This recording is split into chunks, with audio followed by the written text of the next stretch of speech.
ચોમાસાની સિઝન એટલે બીમારીની સિઝન. આ સિઝનમાં લોકોને સૌથી વધુ બીમારી થવાનો ખતરો રહેલો હોય છે. તેમાં પણ આજકાલ ત્વચાને લગતી સમસ્યા લોકોમાં વધુ જોવા મળતી હોય છે. ત્યારે ત્વચાને લગતી સમસ્યામાંથી છુટકારો મેળવવા માટે આપણે કેવા પ્રકારનો આહાર લેવો જોઈએ તેના વિશે માહિતી મેળવીએ. Hi, I'm Dr. Neha Patel. I'm nutritionist. ચોમાસાની સિઝનમાં વાદળોનું પ્રમાણ વધી જવાથી સૂર્યપ્રકાશ ધરતી પર ઓછો થઈ જાય છે. આના કારણે બેક્ટેરિયા અને ફંગલનું પ્રમાણ વધી જાય છે અને આ બેક્ટેરિયા અને ફંગલ જો આપણે સાર સંભાળ ન લઈએ શરીરની તો એ હવા, પાણી અને ખોરાક દ્વારા આપણા શરીરમાં પ્રવેશીને અનેક પ્રકારના નુકસાન કરે છે. એમાં સૌથી વધુ જે પ્રોબ્લેમ્સ જોવા મળે છે એ સ્કિનના હોય છે આજકાલ. સ્કિનની અંદર આજે ભેજવાળા વાતાવરણના લીધે ચિકાસ થવી, રેશિસ થવા, ખંજવાળ આવવી અને અન્ય પ્રકારના અલગ અલગ રોગ થાય છે. એમાં ટીનિયા નામનો રોગ જે સૌથી વધુ જોવા મળે છે. હવે જો આ પ્રકારના રોગ થાય તો તમારે ચોક્કસપણે ડોક્ટરની મુલાકાત લેવી જોઈએ અને એન્ટીબાયોટિક્સ અને અમુક ટાઈપના પાવડર્સથી તમે એને રિકવરી કરી શકો છો. હવે ચોમાસાની સિઝનમાં ભીના કપડાં પહેરી રાખવા કે ભીના મોજા પહેરી રાખવા તો આના લીધે પણ સ્કિનની અંદર પગની નીચે કે આંગળીઓની વચ્ચેની સ્કિન પર ઇન્ફેક્શન જોવા મળે છે.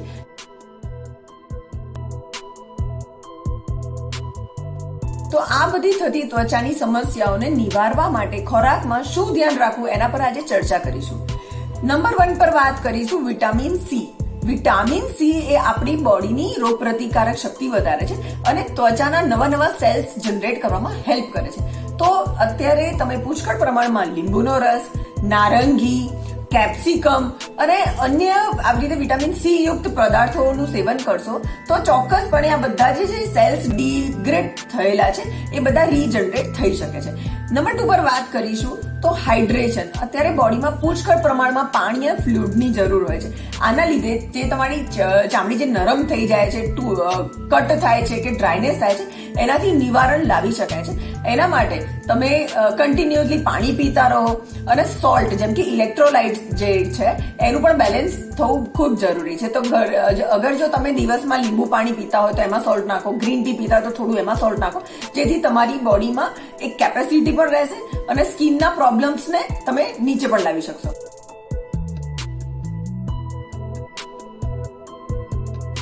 ઓકે, નંબર 3 પર વાત કરીશું ઝિંક અને સેલેનિયમ.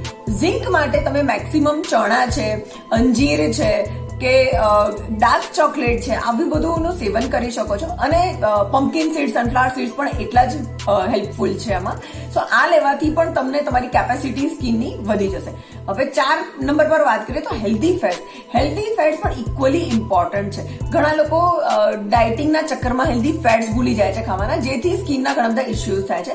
તો સ્કિનની ઓઇલિંગ કેપેસિટી વધારવી હોય તો એમાં ફેટી પદાર્થો જેમ કે અખરોટ છે, નટ બટર્સ છે, પીનટ્સ છે અને તલનું તેલ આ બધાનો જો ઉપયોગ કરવામાં આવે તો તમારી સ્કિનની સંભાળ લેવાની કોઈ જરૂર પડશે નહીં.